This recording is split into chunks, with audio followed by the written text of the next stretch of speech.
Good morning बच्चों। आज हम आपके पेपर थर्ड हम शुरू कर रहे हैं। उसका चैप्टर फर्स्ट ले रहे हैं माइक्रोबायोलॉजी का, जिसमें है brief introduction to the history of microbiology. तो सबसे पहले ये दिमाग में आता है कि माइक्रोबायोलॉजी क्या है। माइक्रो अर्थात लघु और बायोलॉजी का अर्थ है जंतुओं एवं पादपों का अध्ययन। तो अर्थात सूक्ष्म जीव विज्ञान की वह शाखा है जो सूक्ष्म सजीवों से संबंधित होती है अथवा सूक्ष्मदर्शी सजीवों का अध्ययन, जिन्हें सूक्ष्माणु माइक्रोब्स कहा जाता है, का अध्ययन किया जाता है। ये एक कोशिकीय होते हैं। अब हम इसके इतिहास के बारे में पढ़ेंगे। कोशिका का वर्णन सर्वप्रथम रॉबर्ट हुक ने सन 1665 ईस्वी में किया था। हुक ने एक संयुक्त सूक्ष्मदर्शी बनाया और उसकी सहायता से कॉर्क में मधुमक्खी के छत्ते की तरह रचना देखी और दीवारों से घिरे इन कोष्ठों को कोशिका का नाम दिया। कुछ वर्ष पश्चात एंटोनी वॉन ल्यूवेनहॉक ने सूक्ष्म जीवों की खोज की। उसने एक 300 गुना आवर्धन क्षमता वाले लेंस को तैयार किया और उसकी सहायता से पौधों, कीटों की आँख, शारीरिक द्रव अनेक प्रकार के और तालाब, पोखरों के गंदे जल, बरसात, मलमूत्र आदि में दिखाई देने वाले अनेक सजीव सूक्ष्म जीवों व प्रोटोजोआ का अध्ययन किया। इन्हीं के द्वारा सर्वप्रथम एक कोशिकीय सूक्ष्म जीवी प्रोटोजोअन्स, शैवाल, यीस्ट, बैक्टीरिया का वर्णन किया गया और उन्हें जंतुक एनिमल्क्यूल्स नाम दिया गया। ल्यूवेनहॉक के समय व उसके पश्चात भी कई वर्षों तक सूक्ष्म जैविकी के क्षेत्र में अनेक शोध कार्य हुए, परंतु निम्नलिखित दो महत्वपूर्ण अनुसंधानों ने वैज्ञानिकों को सूक्ष्म जीवियों तथा उनसे होने वाले रोगों की ओर ध्यान आकर्षित किया। पहला है स्वतः जनन का सिद्धांत, थ्योरी ऑफ स्पॉन्टेनियस जनरेशन।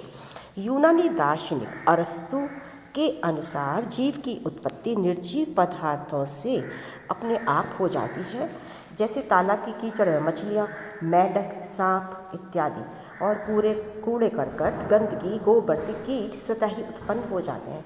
इस प्रकार निर्जीव पदार्थों से जीवधारियों की उत्पत्ति को स्वतः जनन अथवा अजीवात जीवोत्पत्ति बायोजेनेसिस कहते हैं।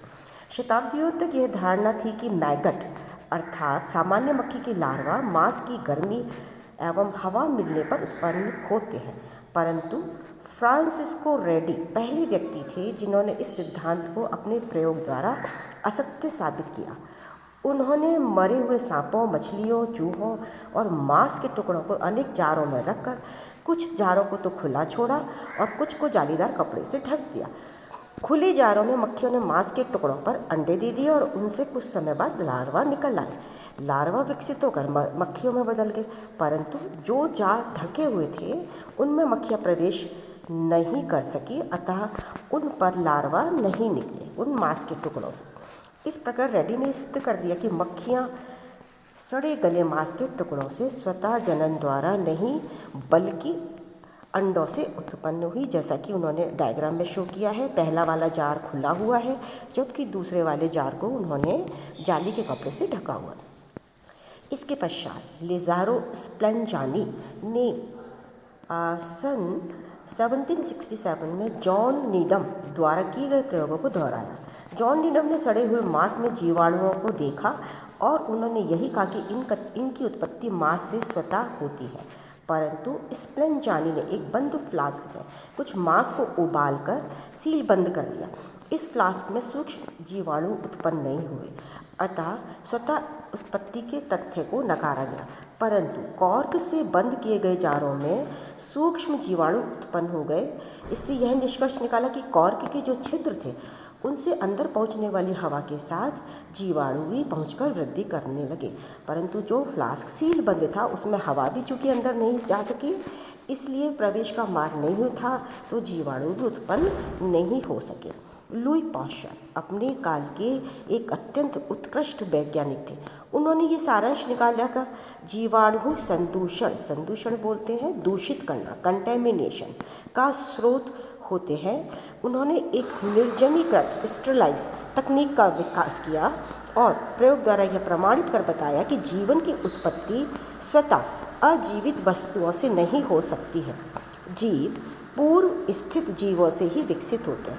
लुई पाश्चर ने शक्कर व यीस्ट के घोल में उपस्थित सूक्ष्म जीवाणुओं को नष्ट करने के लिए 2 प्रकार के फ्लास्कों में उबाला।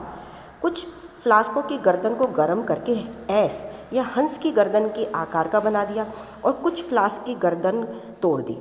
जो एस आकार के फ्लास्क थे उनमें अंदर जाने वाली वायु में उपस्थित धूल के कण और जीवाणु मुड़ी हुई गर्दन पर चिपके पाए गए, जबकि और घोल में नहीं पहुंच सके। परंतु इन फ्लास्कों में सीप जीवाणु उत्पन्न नहीं हो सके। इसी प्रकार टूटी गर्दन वाले फ्लास्कों में जीवाणु सहित हवा के अंदर पहुँचे जाने के कारण सूक्ष्म जीवाणु घोल के संपर्क में आते ही वृद्धि करने लगे और स्पष्ट रूप से फ्लास्क में दिखाई देने लगते हैं।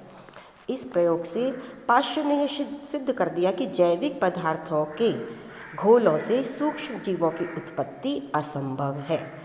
ये जल तथा हवा में उपस्थित जीवाणुओं से ही उत्पन्न होते हैं, अर्थात जीव पूर्व स्थित जीवों से ही उत्पन्न होते हैं। इस प्रकार पाश्चर ने अजीवात बायोजेनेसिस या स्वतः जनन को असत्य प्रमाणित कर दिया। जैसे डायग्राम में दिखाया, ए में मुड़ी हुई गर्दन है फ्लास्क की और बी में देखिए बैक्टीरिया गर्दन पर ही रुक गए हैं और सी जिसमें कि गर्दन उन्होंने तोड़ी हुई है तो वहाँ पर बैक्टीरिया अंदर घोल तक पहुँच गए हवा के साथ। उपरोक्त स्वतः जनन की उत्पत्ति की जो कहानी है उसको अंत करने का श्रेय जॉन टिंडल, ये ब्रिटिश साइंटिस्ट थे, उनको जाता है। ये पाश्चर का प्रमुख समर्थक था और उसने बताया कि पाश्चर द्वारा निकाले गए परिणाम सही थे।